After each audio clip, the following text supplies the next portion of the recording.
būtų tikrai gerai atvykti gyvai, bet iš tikrųjų didelis dėkingumas ir aplinkybėm šių dienų, kad mes galime va taip susijungti ir būdami vieni nuo kitų labai toli. Tai iš esmės nieko nekeičia, ar ne, vis tiek dalinuosi savo patirtim, savo stiprybė, savo viltim. Ir aišku, noriu pasveikinti visus su šventėmis ir pagalvojau, kad toks, geras vakaras po visų pasibuvimų su artimaisiais ir giminėm, ar ne, šiandieną skirti laiką AA reikalams ir prieš tai kaip tik su globotinė skaitėm knygą, kalbėjomės, norėtųsi jau taip, žinai, gal ir prigulti, ir pailsėti, pažiūrėti kokį eilinį filmą, bet ko mane išmokė draugiai, iš tikrųjų, ta tarnystė, tas pabuvimas su žmonėmis, su kuriais mane vienyje ne vienas dalykas, ne tik tai liga, bet ir dar visi kiti reikalai, apie kuriuos ir bandysiu šiandien pašnekėti. Tai kiekvieną sykį, kai tenka kalbėti apie tradicijas, yra kažkoks jaudulys ar ne, lyg tai, kad kažko nepamiršti. Panašiai, kai apie savo gyvenimą kalbu, apie savo sveikimą, būna lygiai tas pats, kad tik kažko nepraleisti, kad tik kažką kažkaip, reiškia, nesuklysti ar panašiai. Matyt, to jaudulio niekada ir neprarasiu ir ačiū Dievui, nes, reiškia, dar nesu visai sustabarėjusi. Ir buvo čia mintis pasiruošti vėl krūvas knygų, susirinkti visų seminarų medžiagą, kiek aš jau laiko skiriu studijuoti tradicijom, bet po to nutariau, kad vis tiek tai yra šventinis vakaras, reikia atsipalaiduoti, noriu šiandien pažvelgti ir į AA truputėlį iš kitos pusės ir į tradicijas tokios ir džiugesnės, žiūrėsim, kiek čia pavyks, nes man tradicijos tai yra vis tiek kaip ir mūsų programa žingsniai, ar ne, tai yra tam tikros taisyklės ir kas būdinga man ir buvo visą laiką būdinga, tai lengviau taisyklių nesilaikyti, negu jų laikytis, ar ne, ir kai mane kažkas kažką verčia daryti, iš karto kildavo pasipriešinimas, be abejo norisi, žinai, padiskutuoti tuo klausimu, bet esu labai dėkinga, kad mane išmokė mano globėjai, mano sponsoriai, ar ne, laikytis to literatūros žodžio ir įdiegė man tą supratimą, ką reiškia tie tekstai, ką reiškia tie apibūdinimai ir tiesiog yra lengvesnis kelias ne filosofuoti, ne galvoti, kaip čia turėtų būti, bet daryti taip, kaip yra parašyta. Tai toks tikrai man tai yra lengvesnis kelias, todėl, žinai, lengva tada pasisukti pirštus, sakyti, jeigu kas ne taip, kaltinkit Bilą su Bobu, čia ne aš sugalvojau. Tai tiesiog taisyklės, kurių turiu prisilaikyti gyvendama anoniminiuose alkoholikuose.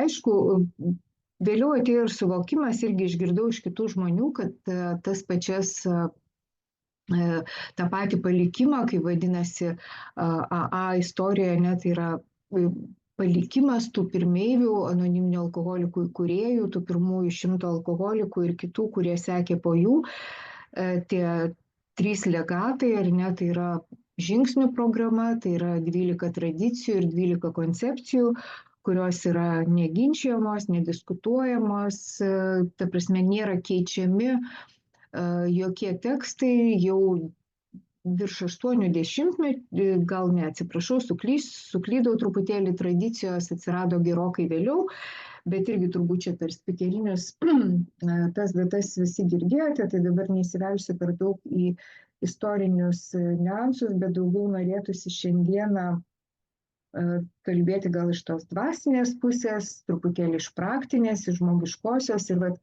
aš išgirdau, kad taip pat labai sėkmingai galima taikyti tradicijų principus dvasinius savo kasdienėme gyvenime, ne tik tai grupėje, kam iš tikrųjų jos ir buvo sukurtos, ar ne, kad arba prašytos, surašytos, ar ne, kad mes tokie egoistiški, truputėlį išprotėję, ligoti žmonės susibūrę į tuos būrelius, grupelės, ar ne, nepradėtumėm daužyti viens kitam panosių, nes kartais kyla diskusijos ir pykčiai dėl visai nereikšmingų dalykų, susitelkiant į pagrindinį mūsų tikslą, tai yra pagalba kitam alkoholikui. Ir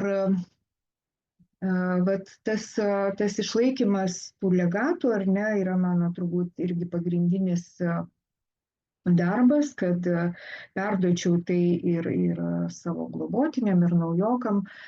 Taip pamenu, kažkada vienam senbuviui, senoj savo grupėje esu džiugiai pareiškus, va, žinai, sužinojau, kad pasirodo visas tradicijas galima taikyti ir šeimoje, ir darbe. Jis taip buvo iš tų tradicijų žinovų, pirmeivių Lietuvoje, ir sako, nu ne, nesutinku, sako, yra kai kurios tradicijos, kurių visai nepritaikysi šeimoje. Na, iš tiesų mes daugiau apie tai nediskutavom, tai šiandien aš tos temos irgi per daug nekabinsiu, iš to, apie ką kalbėsim, tai turbūt kiekvienas gali savo rasti pritaikymą ir kitose srityse, ne tik tai grupiai. Va, bet vis tiek pirmą norėčiau pradėti nuo turbūt tokio esminio klausimo, kuris man jau esant draugijoje, atėjau prieš kokį 20 metų. Šiaip atėjau ją prieš gerokų 20 metų, blaiva šiandien esu virš 16 metų, jau 16 ir 8 berods mėnesių, neatsimenu tiksliai. Tai per tuos metus, ypatingai blaivius, aš mačiau įvairiausių situacijų ir įvairiausių dalykų, kur iš karto keldavo klausimą apie tą garsiai deklaruojamą vienybę, kur aš galvodavau, nu va, kokia vienybė, čia vienos rietenos ir nesantaika, žinai, ir negražiausiais ne pačiais gražiausiais metodais, bet vėlgi tai ir yra, ką man duoda va, ta programa, tų 36 principų suvokimas, kad neturiu ant to užsiciklinti. Žinai, kaip man yra būdinga, vat, kaip alkoholikai, tas užsiciklinimas ant kažko, ar ne, kad, jeigu ten, sakysim, kaip mes rašome tos 4 žingsnio pykčius, resentimentus, kur yra žmonės, institucijos ir įsitikinimai, nu tai pavyzdžiui, ten kainos pakilo, ar ne, viskas kalta valdžia, kažkas kaltas, aš nelaiminga, nes negaliu ten kažko įsigyti, ko noriu, va jeigu būtų kitaip, tai aš būčiau laimingesnė. Ir va tos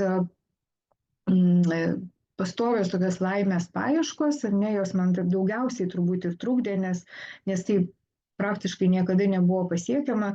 Čia reikėtų irgi pagalvoti apie pirmą žingsnį, ar ne, nebuvo to supratimo, kad mano gyvenimas nevaldomas, kad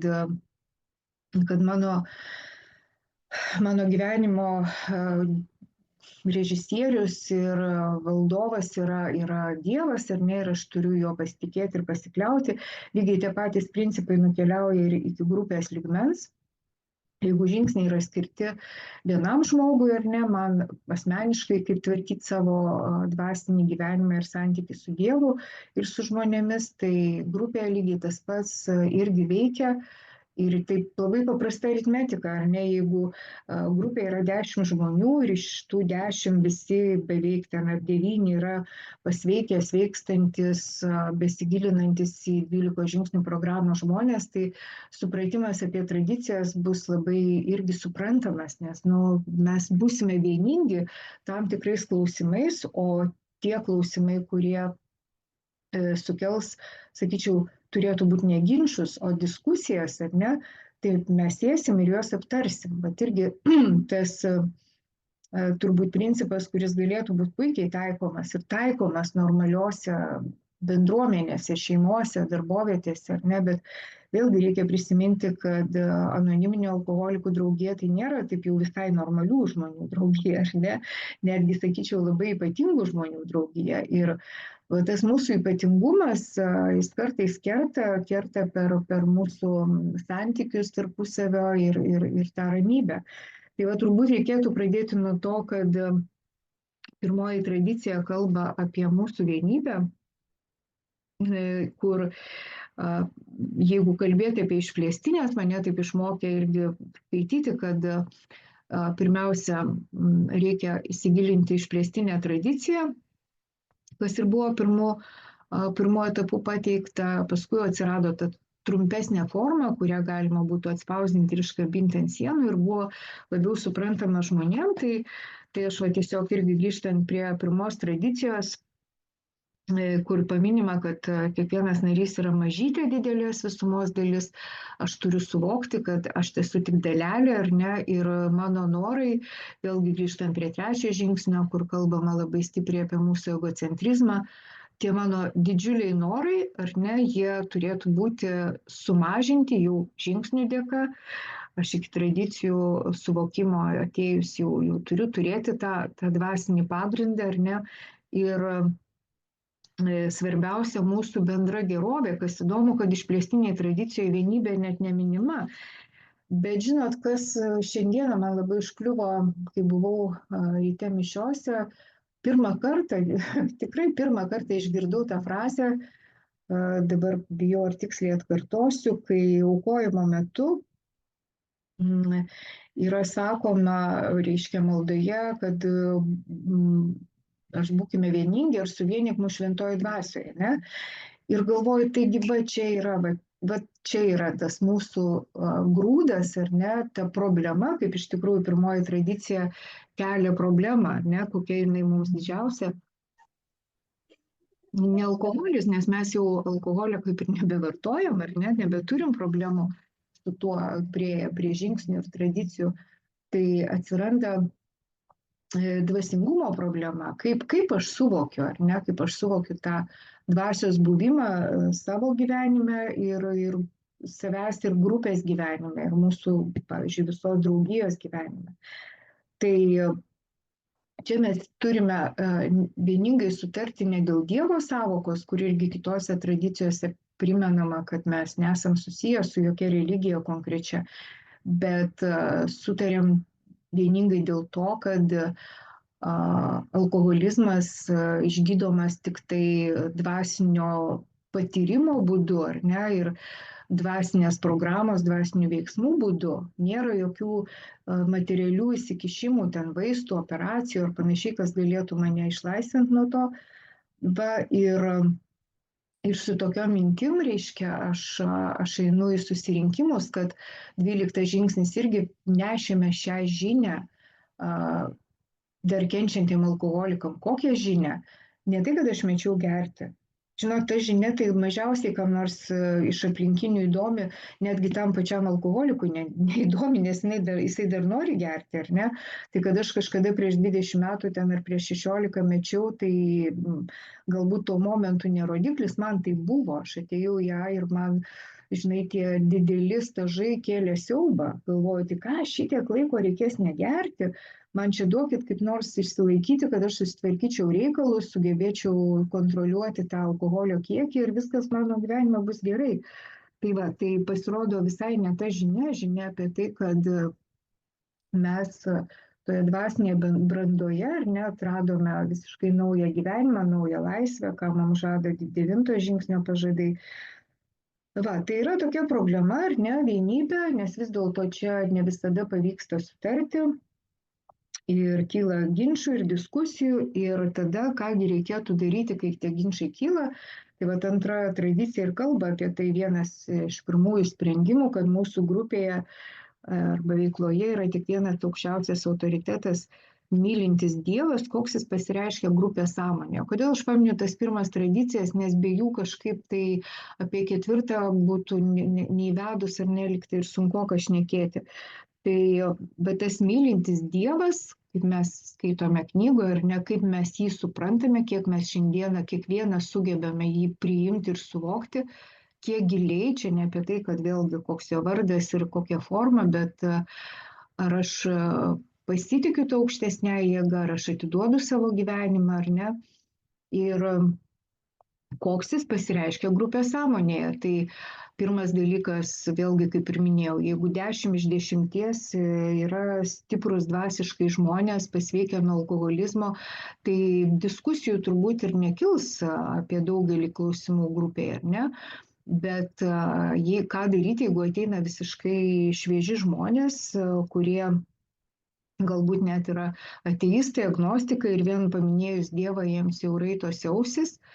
Tai, žinot, yra buvęs toks, nekartą man buvę taip, kad išgirdau, kad reiškia ir man pačiai, kai pradėjau lankyti norėjau pasilikti organizaciniam ar dalykiniam, kaip jį ten pavadintumėm, susirinkime, sako, ne, tu vaikeli eik ilsėkis, čia ne tau, čia mes spręsim tokius rimtus klausimus. Ir aš neįsižeidžiau, aš kažkaip labai ramiai tą priėmiau, nes, na, gyvenime buvusi visokiose valdžios, ta prasme, su valdžia turėjus reikalų, tai, nu, kur yra direktorių posėdis, tai ten paprastiem mirtingiesiem nėra ką veikti. Ir vėliau aš susidūriau su tokiom situacijom, kai tuose dalykiniuose susirinkimuose dalyvavo naujokai, ten, kaip paprastai tuose susirinkimuose jau kažkaip pradeda sunkiai beveikti ta AA dvasia, nes pradžioje, aišku, visi pasimeldžiam, paprašom, bet kažkaip labai greitai įsijungia tas paprastas žmogiškasis faktorius, žinai, ir kartais net sunku suvaldyti pirmininkaujančiam, kad kalbėtų po vieną, kad nekritikuotų, kad prisilaikytų reglamento ir panašiai, ir būna dažnai netgi nepasiruošta rimtai tam susirinkimui, atsiranda naujų klausimų. Tai va čia vienas iš tokių praktinių dalykų, kad kai ta grupė sąmonė yra informuota, kai žmonės paruošti, kaip ir bet kokiam, na, prisiminkim, kad AA ir buvo principą kuriama struktūros visos korporatyvinių principų, ar ne, tai žmonės turi būti informuoti iš anksto, kokie klausimai bus svarstomi.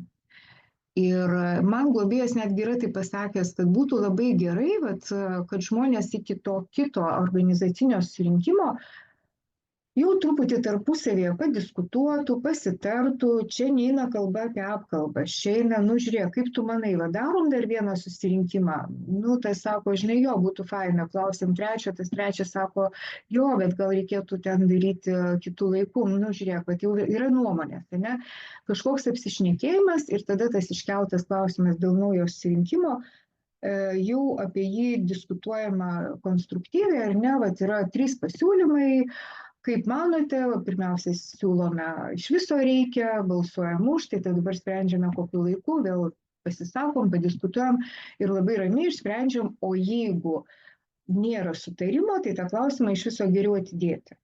Bet kaip irgi man pasakė tokią nuostabią frazę, nėra nieko skubaus. Bet reikia suprasti, kad, nu, kas skubaus, tai jau įvyko, aš esu gyva, ar ne? Ir visi tie grupės reikalai kažkokie, kurie atrodo super svarbus, iš tikrųjų yra netokie jau ir svarbus, ar ne?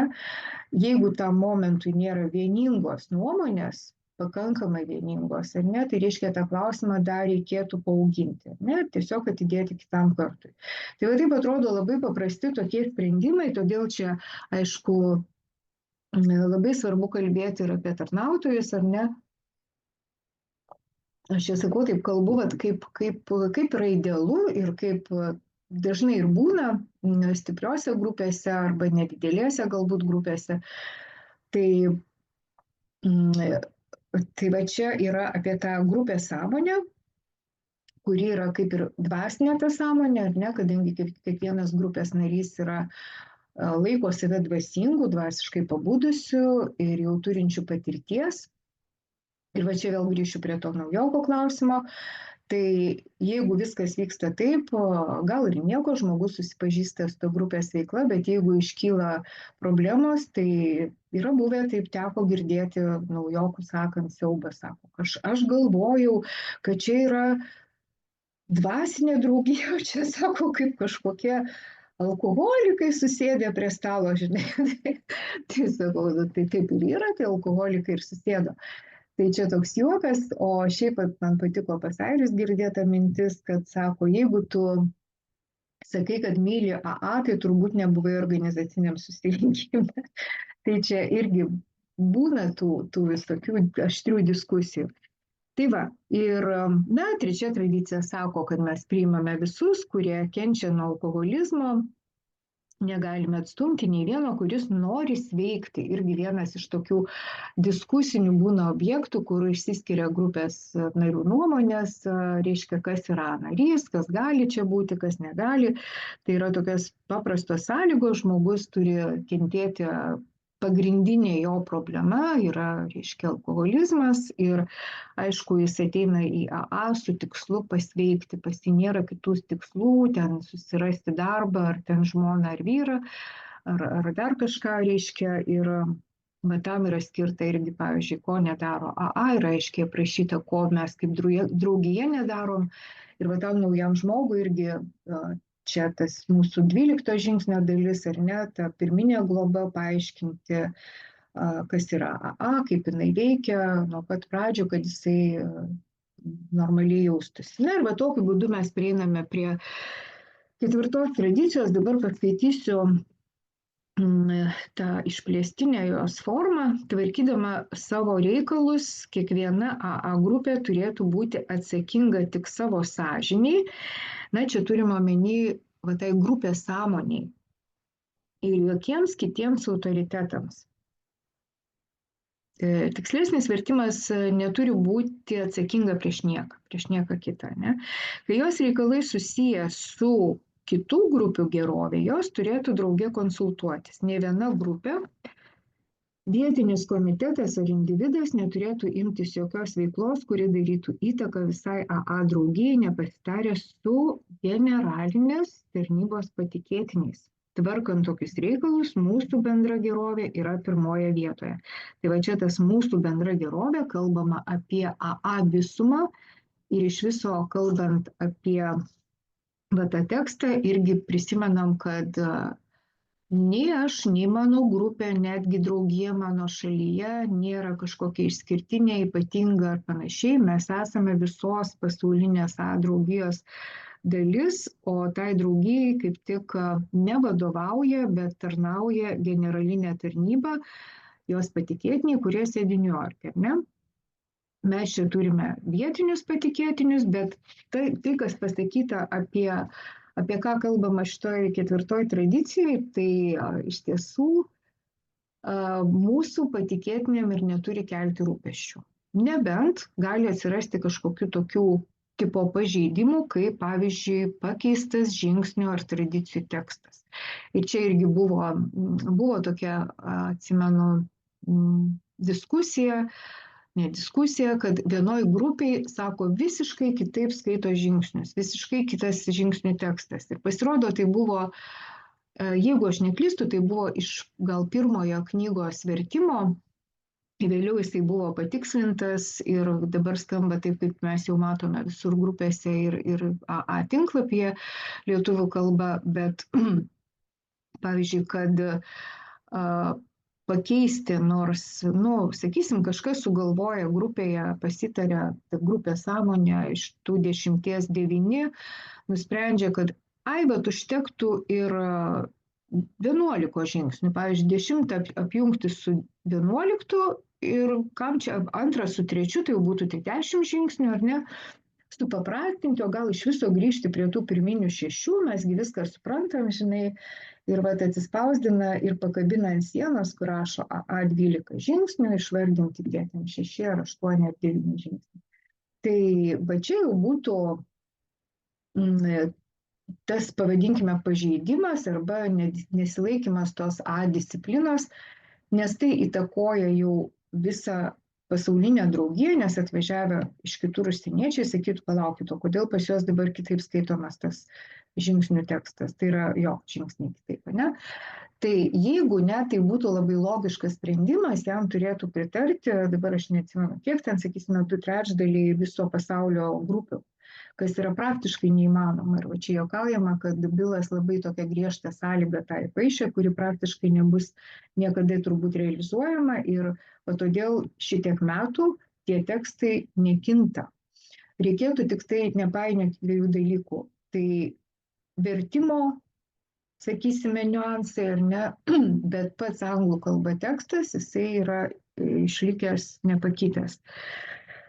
Tai va, tai dabar kas dar iškyla, kokie klausimai su tuo, ką grupė gali, ko negali, tai va tas grupės autonomiškumas yra pakankamai didelis, mes galime susirinkimus vesti kaip tik norim, kalbėti maldas, kokias tik norim.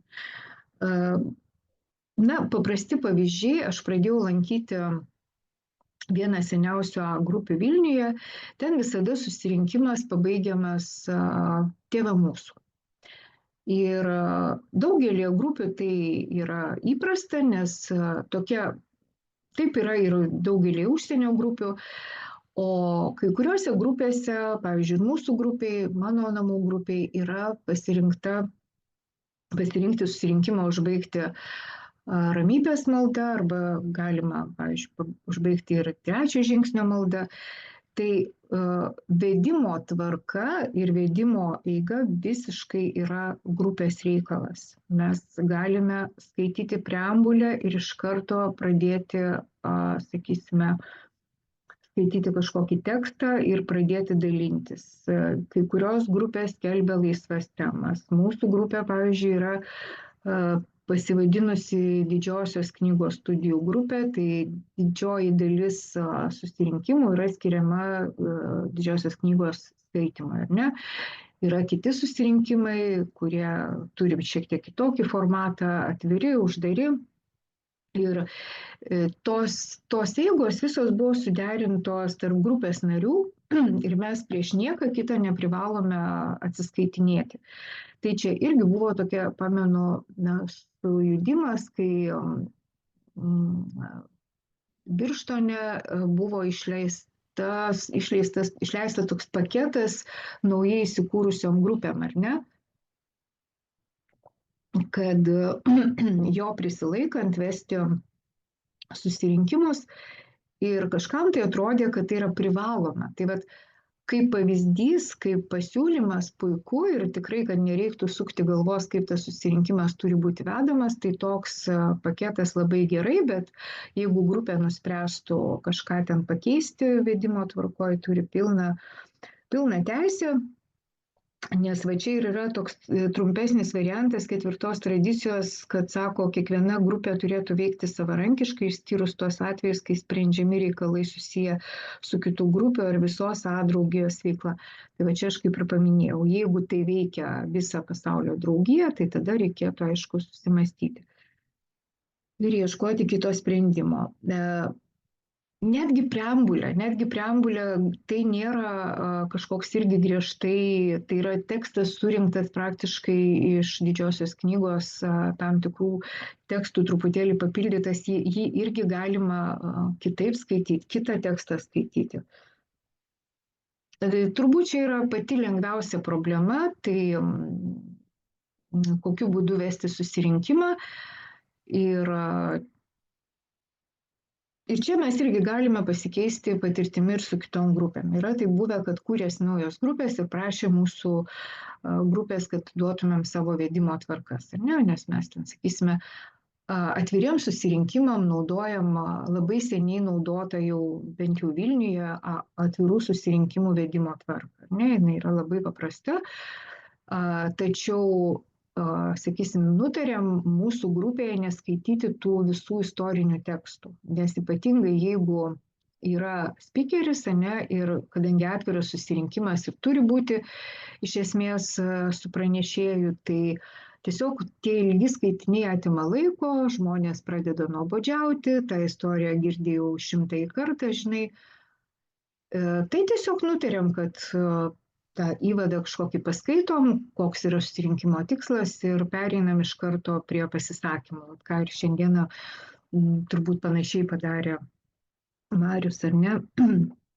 Tai va, dar tokia yra, aš atsivertusi dabar šiandieną nenaudosiu visos kitos literatūros, nors šiaip subręsta gana detaliai irgi nagrinėjamos visos tradicijos, bet aš remiuosi šį kartą 12 ir 12. Ir Tik tai reikia priminti turbūt, kad 12 ir 12 tai yra tie tekstai jau paties Bilo parašyti, tai yra jo mintis, jo pamastymai, bet tie pavyzdžiai, aišku, labai vertingi ir nieko turbūt geresnio nesugalvosim. Tai va čia ir rašo, kad 46 pirmą kartą buvo išspausdintos tradicijos, kai, sakysime, didžioji knyga su žingsnių programa buvo išspausdinta 39 metais. Tai tradicijos atsirado gerokai vėliau ir kodėl jos atsirado, nes čia kaip ir parašyta, patyrėme visus įmanomus nukrypimus, ar ne, ir buvo padaryta nemažai klaidų. Tai va dėl ko reikėtų laikytis ir gilintis tradicijų, kad tiesiog tų klaidų nebekartoti. Nu, tai yra turbūt sveiko žmogaus požiūris, ar ne, kad neklyskime mes taip pat, jau jie suklydo, ką mums daryti iš naujo. Tai vėlgi toliau dar, kad čia tokia vat išskirta pas mane net pabraukta, skelbdami didelę laisvę, perspėjome tik dėl 2 dalykų. Grupė negali daryti to, kas pakenktų visai AA draugijai. Ir B, grupė neturėtų sieti savo veiklos su kitų organizacijų ar asmenų veikla. Tai va tą A dalį aš truputėlį jau paminėjau. Ir ta B dalis, kad neturi sieti savo veiklos su kitų organizacijų ar asmenų veikla, na, iš tikrųjų tokia atrodytų labai paprasta, skaitoma, nežinom, mes nesusiję su religiniam organizacijom, bet ką tada pasakyti naujam žmogui, kai jis ateina į grupės patalpas, kuri randosi bažnyčioje ir ten kabo visi religiniai atributai, ar ten cerkvėje, ar kažkur kitur. Tai bet čia ir susiduriam turbūt su tuo pirmu tokiu klausimu, kaip čia reikėtų reaguoti į šitą situaciją. Ir čia turbūt susiduriam ir su 7 tradicija, tai ką dabar reiškia nesinaudoti, taigi taip patogu, klausykit, dažnai tie, reiškia, religiniai centrai net jokio mokesčio neima ir grupė trinam rankom, kaip gerai mums tos patalpos nieko nekainuoja. Ir vėlgi čia nėra jokio diktato. Jeigu grupiai tinka, jeigu patogu ateiti žmonėms, nu gerai. Klausimas dėl 7 tradicijos, tada reikėtų paklausti savęs, tai kaip mes atspindim tą, žinai, išsilaikome patys, tai neišsilaikome patys, reiškia, mus remia religinė organizacija, reiškia, mes su ją esam kažkaip susiję. Na, dažniausiai ten kitaip būna auka, ar ne, ir už tas patalpas vis tiek atsiskaitoma. Bet yra buvę irgi tokių atvejų, kai, sakysime, surinkimo metu įeina ten dvasininkas, paprašo nutraukti surinkimą, nes jiems reikia patalpų. Arba praneša, jūs šiandien negalite rinktis, nes pas mus bus čia jaunimo renginys, mums reikia šitos patalpos. Tai tokie susidūrimai, aišku, kelia tam tikrą įtampą ir klausimas, kaip tada tas 5 tradicija, reiškia mūsų 12 žingsnis, perduoti šią žinią, kad mes dvasiškai bundame, o čia ateina žmogus prie durų, randa sužakintas ir nusivylė ir sako, va, čia melagiai, žinai, nors gyrėsi, kad jie viską daro labai sąžiningai. Yra niuansų, reikia juos atsižvelgti ir galbūt turėti kažkokį alternatyvų variantą, bet mūsų grupė nusprendė tiesiog, kad mes susirandame tokias patalpas, kurias galime išlaikyti patys ir nuo nieko nepriklausome, tik nuo tų patalpų savininkų, kurie irgi gali atsitikti taip, kaip mums ir nutiko, reiškia, pasakė, kad mes čia vyks rekonstrukcijos, dar kažkas. Ir prašome, po pusmečio reikės jau išsikraustyti. Tai nieko tokio, lygiai taip pat galiu pasakyti, kad irgi teko būti užsienyje nemažai grupių, kurios irgi įsikūrė yra prie visokių religinių vietų ir turi kažkokius rūsius ar kažkokias patalpas, kur renkasi. Ir čia paminėta, kad A grupė privalo užsiimti tik savo veiklą, kitaip ji žus. Jos pagrindinis tikslas - blaivumas. Čia jau vedamos prie 5 tradicijos, ar ne, koks grupės pagrindinis ir vienintelis tikslas. kitų grupė tikslų neturi. Ir jeigu tą prisiminti, ar ne, mes tada ir nesusiesim savo veiklos su kitom organizacijom ar asmenimis. Čia vėlgi buvo tokia situacija, teko būti vienoje grupėje po susirinkimo, vyko susitikimas su dvasininkais, buvo pranešta grupės susirinkimo pradžioj, kad neišsiskirstykit, po to, reiškia, bus pokalbis draugiškas ir ten galėsite užduoti klausimus apie Dievą ir tikėjimą. Čia irgi man tai neužkliuvo, buvo visai įdomu, bet šiandien pasižiūrėjus iš tų tradicijų pozicijų, tai jau panašu į tą susijimą. Labai būtų sunku tada įrodyti kažkam, kad, o kam tada buvo pranešta susirinkimo pradžioje, ne? Tai tiesiog nesiekime tų veiklų su AA raidėm, o tai bus kažkokios iniciatyvinės grupės sprendimas ir jie ten tą susitikimą organizuoja ir viskas. Ir jokių diskusijų neturėtų po to kilti. Na ir aišku, toliau, kad čia paminėta, ko gal pas mus taip labai nėra, bet bandymai buvo pas pirmeivius dirbti kartu su medicinos ir švietimo organizacijomis ir tai baigėsi nesėkme. Ko gero, čia yra labai būdinga, kai meti gerti, kai atsigauna tavo protas, atsiranda tos energijos, apie kurią žada ir 11 žingsnio pažadai. Labai norisi save realizuoti, visur eiti, visus gelbėti, žinai, viską daryti ir centrus steigti ir yra tarp narių turtingų žmonių, kurie galėtų ten investuoti. Tai čia tradicijos nuo tų tokių, galima sakyti, nelaimė mus ir apsaugo, nes negali žinot, kaip viskas baigsis. Ir tada iškilo kita problema, kai jie kūrėsi, kaip dar buvo ta aušra draugijos, ar ne, atsirado tokių, kurie sukūrė labai daug taisyklių, kurių reikia laikytis. Ir čia kaip rašo, kad sustiprintų savo padėtį ir pagerintų veiklą, paskelbė 61 taisyklę. Jo, tai čia turbūt pats baisiausias dalykas, ar ne, ten viskas aprašyta 12, aš čia dabar visko neskaitysiu, bet paskaitysiu toliau, kai viskas nurimo, įvyko nuostabus dalykas. Tai įrašas mažoje kortelėje, pirmoji Middletowno grupė, taisyklė numeris 62. Paėmus kortelėje, akis krito vienintelis taiklus sakinys, nesipūsk per daug. Kitaip galima būtų gal išversti nesusireikšmink ar nepriimk savęs per daug rimtai.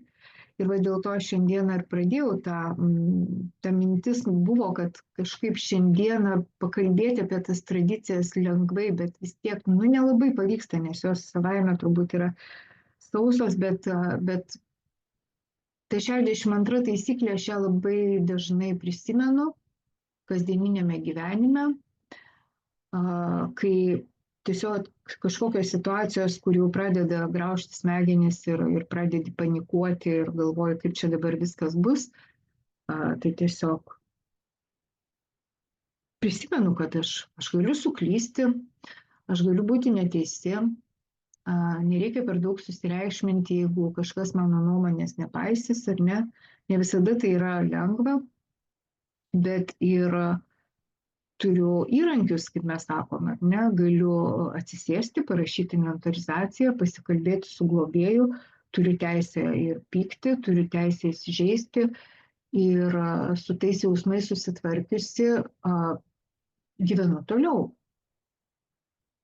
Ir viskas. Ir taip paprastai, nes kai man buvo tas laikotarpis, kai aš labai norėjau matyti viską sudėtingai, o man senbuviai tada sakydavo, tu žiūrėk viską paprasčiau. Aš sakau, kaip paprasčiau?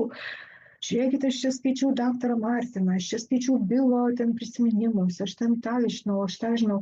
Ir tokia pasidaro ta AA veikla labai kažkokia sudėtinga, aš pati joje susipainiau.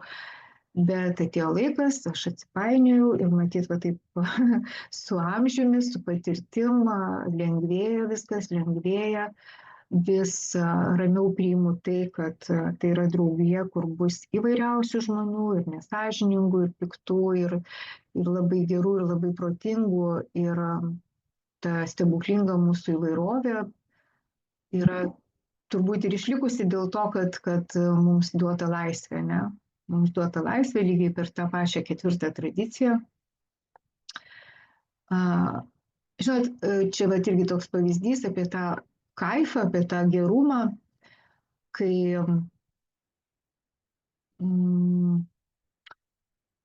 kai man irgi yra globėjas pasakęs, tu sako, neimk visko taip rimtai, žinai, ten, na, sakysime, ar su globotiniam kažkas, tai sako, paprasčiau, sako, kažkamgi reikės ir numirti, sako, ką dabar padarysi, nu, išgėriau, išgėręs, nieko čia to. Tai va, tai netgi į mirtį atsiranda toks laisvesnis požiūris, kad tai nėra pats blogiausias gyvenimo dalykas. Jeigu taip jau filosofuojant. Va. O kad grupė suirtų ar padarytų didelės klaidas, tai turbūt reikia, kad būtų tas 10 iš 10 žmonių tikrai labai ligoti.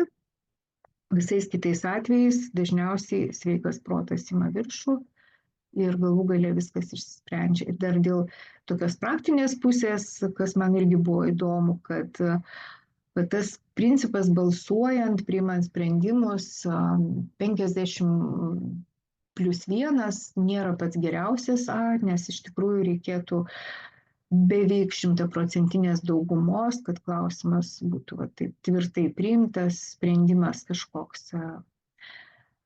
Ir kartais sprendimus, kurie yra visiškai tokie paprasti, ar ne, nereikalaujantis visos grupės dalyvavimo, gali spręsti tarnybą, tai tam jiems suteiktas pasitikėjimas, pirmininkas, sekretorė, iždininkas, grupės atstovas, ar ne, žmonės susirinkę gali priimti kažkokį sprendimą ir pateikti jį grupiai ir dažniausiai jisai būna teisingas.